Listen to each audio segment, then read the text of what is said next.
Berjumpa lagi bersama saya Muhammad Farikin dari Guru SMIT Bina Uma Cirebon. Oke, di pembelajaran kali ini kita akan coba belajar tentang yang namanya itu ialah hukum Newton. Nah, hukum Newton secara umum dia itu dibagi menjadi 3 ya. Jadi hukum Newton itu ada 3. Yang pertama ada hukum Newton 1, yang kedua ada hukum Newton 2, dan yang ketiga itu ada hukum Newton 3. Nah, secara penjelasannya hukum Newton itu dia berkaitannya sama gaya ya, sama gaya. Nah, di hukum Newton sama gerak benda. Di hukum Newton 1 dia itu secara umum bunyinya itu seperti ini ya. Jadi benda itu akan tetap diam atau benda itu dia akan bergerak beraturan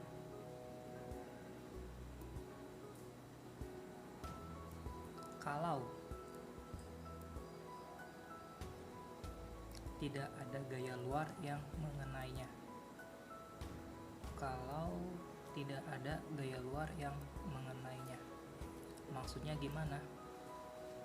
Jadi maksudnya ini kalau misalkan ada sebuah bola ya, kalau misalkan bolanya nggak ditendang, maka bolanya itu dia akan tetap diam. Ini maksud benda akan diam kalau tidak ada gaya luar yang mengenainya. Kalau misalkan bolanya itu kita tendang, berarti bolanya itu akan diberi gaya, dan gayanya itu berarti bolanya akan bergerak. Nah, pergerakannya itu dia disebabkan oleh adanya gaya yang mengenainya, gaya luar yang mengenainya. Nah, benda akan bergerak beraturan kalau tidak ada gaya luar yang mengenainya. Contohnya gimana? Kalau misalkan kalian naik motor, boncengan ya, kalian boncengan naik motor, kemudian motornya direm secara mendadak, yang diboncengnya gimana? Yang dibonceng akan terdorong maju. Nah, kenapa dia terdorong maju? Karena si yang dibonceng itu awalnya itu dia bergerak, tapi kemudian ada gaya yang menghentikan laju si motornya, sehingga yang tadinya bergerak dia itu akan tetap bergerak. Nah, dia itu mempertahankan geraknya ya, sehingga dia itu akan terdorong maju ke depan. Nah, itu maksud dari benda akan bergerak beraturan kalau tidak ada gaya luar yang mengenainya. Nah, hukum 1 ini nanti biasanya tuh dia disebutkannya sebagai hukumnya kelembaman. Nah, aplikasi seperti dia. Jadi benda itu akan diam kalau tidak ada gaya, dan benda itu akan bergerak beraturan atau terus bergerak kalau tidak ada gaya yang mengenainya. Nah, lanjut lagi, tadi ke hukum 1 tuh benda akan diam atau benda akan bergerak kalau misalkan ada gaya yang mengenai ya. Misalkan bola kalau misalkan kita tendang, maka bolanya akan gimana? Pasti bolanya itu akan bergerak ya. Nah, sekarang kalau misalkan ada 2 bola, yang bola pertama kita tendangnya dengan pelan-pelan, bola kedua kita tendangnya dengan sangat keras. Kira-kira perbedaannya gimana yang terjadi 2 bola? Kalau yang pelan berarti dia kemungkinan besar bola itu jarak jatuhnya itu cuma dekat ya. Tapi kalau bolanya tendang dengan sangat keras berarti jaraknya itu dia sangat jauh ya. Selain jarak, kita udah belajarin kemarin kan ada jarak, kecepatan sama percepatan ya. Kira-kira kalau misalkan yang bolanya kita tendang secara pelan-pelan, kecepatannya gimana? Pasti juga pelan ya. Tapi kalau bolanya kita tendang dengan kecepatan yang penuh, dengan kekuatan yang penuh, maka bolanya itu akan sangat kencang ya. Nah, perubahan kecepatan itu sama dengan percepatan ya. Jadi di sini hukum 2 Newton yaitu menghubungkan antara yang namanya gaya dengan percepatannya. Seperti yang tadi ya, seperti yang 2 bola tadi tuh. Kalau bola kita tendangnya dengan pelan-pelan, maka dia kecepatannya sedikit. Karena kecepatannya dikit, maka percepatannya juga sedikit. Tapi kalau misalkan bola kita tendang dengan keras, maka dia kecepatan bolanya akan sangat kencang, sehingga perubahan kecepatannya itu sangat tinggi. Maka F itu dia akan di hukum kedua Newton, maka F itu dihubungkan dengan yang namanya percepatan. Nah, selain itu, kalau misalkan kita ada bolanya itu bolanya ada yang bola yang ringan sama bola yang berat. Kalau misalkan kita berikan gaya yang sama, berarti kira-kira lajunya gimana? Laju si kecepatan bolanya. Pasti bola yang ringan akan sangat cepat, tapi bola yang berat dia tuh kecepatannya akan sangat lambat, ya. Nah, jadi di hukum itu ada F dihubungkan dengan percepatan dan ada juga massa dihubungkan dengan percepatan. Jadi nanti hukum Newton di hukum 2 Newton ada F, ada M, sama ada A ya. M itu tadi ya, kalau misalkan ada bola yang berat sama bola yang ringan, kalau kita berikan tendangan yang sama besarnya, yang besar gayanya sama, maka dia itu bolanya akan gimana pergerakannya. Pasti bola yang ringan tuh kecepatannya akan sangat tinggi, dan bola yang berat kecepatannya akan sangat rendah, sehingga percepatannya juga beda. Nah, kalau misalkan kita gabungkan antara hubungan F dengan A dan M dengan A, maka dia itu akan jadinya seperti ini. F dibagi M, dia itu akan sama dengan A. Jadi misalkan kita lihat di sini, maka besar A itu dia akan semakin besar, atau kalau dari rumus ini, maka dia itu A itu sebanding dengan nilai F-nya, dan dia itu berbanding terbalik dengan M-nya. Jadi kita katakan bahwa hukum 2 Newton, bahwa besar suatu percepatan dia itu akan sebanding dengan F, dan dia itu akan berbanding terbalik dengan yang namanya M. F itu gaya ya, dan M itu massa. Jadi kalau misalkan ada sebuah benda, dia itu memiliki F, M, dan kalau misalnya didorong, maka dia itu memiliki M sama A nya.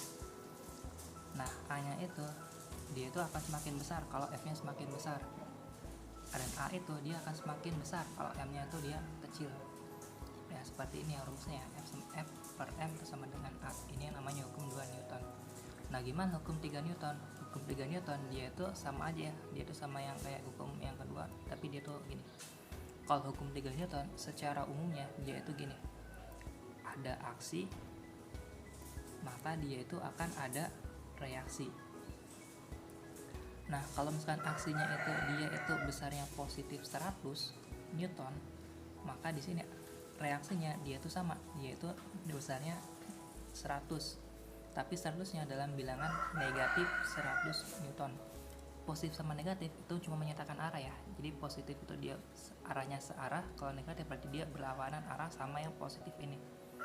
Nah, ada aksi, ada reaksi, tapi aksinya oleh siapa, reaksi oleh siapa itu beda ya. Misalkan gini, kalau misalkan kita mau ngedorong tembok, kira-kira apa yang terjadi? Kalau misalkan kita ngedorongnya keras ke tembok, maka kita akan jatuh. Kenapa kita jatuh? Karena ketika kita memberikan aksi kepada si tembok, maka tembok juga akan memberikan reaksi kepada kita, dimana besar aksi sama besar reaksinya tuh dia harus sama besarnya, tapi arahnya yang berlawanan. Nah, kan ada hukum 3 Newton juga. Maka gini, kalau misalkan kita mau loncat dari sebuah perahu, kita udah sampai nih, hampir dekat dengan perahunya, kita mau loncat. Nah, ketika kita mau loncat, si kaki kita ketika mau loncat, dia itu menggeser si perahu itu ya. Jadi dia itu memberikan aksi kepada si perahu. Nah, karena kaki kita tuh memberikan aksi kepada perahu, maka perahu juga memberikan reaksi kepada kita. Reaksinya gimana? Reaksinya itu si perahu itu akan semakin bergerak menjauhi tepi, sehingga ketika kita akan loncat, kita akan jatuh. Nah, itu aksi reaksinya. Jadi aksinya ketika kita memberikan aksi pada perahu, maka perahu juga akan memberikan reaksi kepada kita. Nah, itu dinamakan dengan hukum 3 Newton. Jadi ada aksi, ada reaksi. Tapi aksi sama reaksinya dia itu diberikan oleh dua benda yang berlawanan ya, oleh dua benda yang berbeda, tapi arahnya berlawanan. Nah, nanti pemanfaatan hukum 3 Newton biasanya kalau yang hukum 1 dia itu, maka di sini di mobil dia itu pasti dilengkapi oleh yang namanya sabuk pengaman. Kenapa ada sabuk pengaman tadi ya? Karena kalau misalkan kita itu direm secara mendadak, maka tubuh kita tuh akan terus bergerak ke arah depan, sehingga kalau misalkan tanpa ada sabuk pengaman, bisa-bisa aja kepala kita akan kena ke setirnya. Nah, untuk menghindari itu, maka kita memakai sabuk pengaman. Selain itu juga di mobil itu biasanya dilengkapi dengan safety care yang lain ya, seperti bantalan pada setir. Seperti bantalan pada setir itu juga dari hukum 1 Newton. Atau juga gini, kalau misalnya kita mau turun, kalau kita turun dari bukit kemudian mau naik lagi ke lereng, biasanya si kendaraan kita tuh akan tetap naik ya, walaupun kita nggak ngayuh ke bukitnya itu. Nah, nanti hukum 2 Newton biasanya dia itu ada A itu sebanding dengan F dengan M ya, maka dia itu bisa aja untuk yang adanya rem pada mobil. adanya rem pada mobil gunanya apa? Gunanya ya untuk menurunkan si percepatannya. Nah, rem pada mobil nanti itu kalau misalkan percepatannya kita turun, maka kalau misalnya kita beri F, maka dia akan mengubah percepatannya di sini ya. Nah, nanti setelah percepatannya turun, maka jaraknya juga dia akan turun juga nilainya. Nah, ini jadi pemanfaatannya kalau hukum 1 itu bisa di sabuk pengaman, hukum 2 bisa di rem mobil. Kalau hukum 3 gimana? Hukum 3 biasanya itu kalau misalkan ada ikan bergerak menggunakan sirip ya. Nah, ketika si sirip itu memberikan gaya kepada si air, maka si air juga akan memberikan gaya kepada si ikan, sehingga si ikan itu dia bisa berenang di dalam air. Itu pemanfaatan hukum 3. Contoh dari pemanfaatan hukum 3 untuk yang ikan. Oke, kita masuk ke contoh soalnya aja ya. Contoh soalnya gini, misalkan saya punya sebuah benda, dia tuh ditarik ke sini sebesar 30 Newton. Nah, ternyata si benda ini dia tuh mempunyai masanya ialah 6 kg. Yang tanyakan berarti berapa percepatannya? Maka percepatan ialah sama dengan apa? F dibagi dengan M. F-nya berapa? 30, M-nya 6. Maka dia sama dengan 5 meter per second kuadrat. Ingat ya, satuan A itu adalah meter per second kuadrat. Kalau juga soal yang keduanya gini, misalkan di sini ada sebuah benda ditarik ke kanan sebesar 300 Newton, ditarik ke kiri dia sebesar 100 Newton. Misalkan A-nya itu ialah 2 meter per second kuadrat. Berarti ditanyakan berapa masanya? Maka masa benda ialah M itu sama dengan, ingat ya, A itu F per M, maka F-nya itu ialah F per A.